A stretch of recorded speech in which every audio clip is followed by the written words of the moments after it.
Okay, so we have the front wheel off here, and I open up the hub, and what we've got is 10 ball bearings on this side and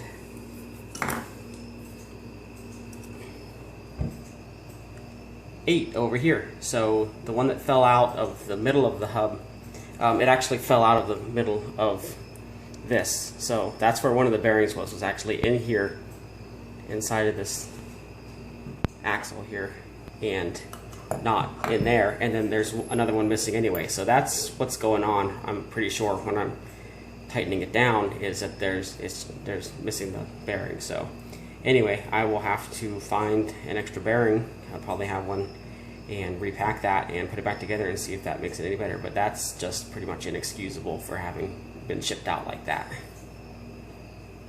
After going through that front hub on the Tuono, it seems like we got everything fixed up now. Spin. It's clamped down nice and tight, and no problem with it slowing down or binding up or anything like that.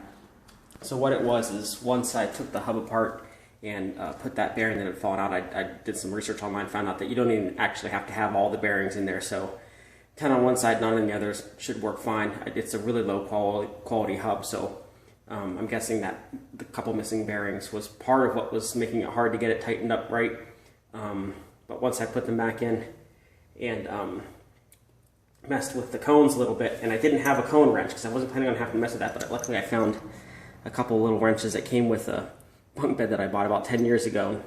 They fit perfectly, so I was able to get those cones, backed out the cones just a tiny bit to where there was just barely any play whatsoever in the hub, and then was able to get the quick release tightened down and clamped on really hard, and still have it to where it left an imprint in your palm like I read you're supposed to do, and the hub still spins freely. So that's all fixed up, and I was able to put a 14-mile ride on it yesterday with no issues whatsoever, and I will probably do a separate video with my thoughts on that ride, but just a little quick update to show that this one major problem that I have is all cleared up.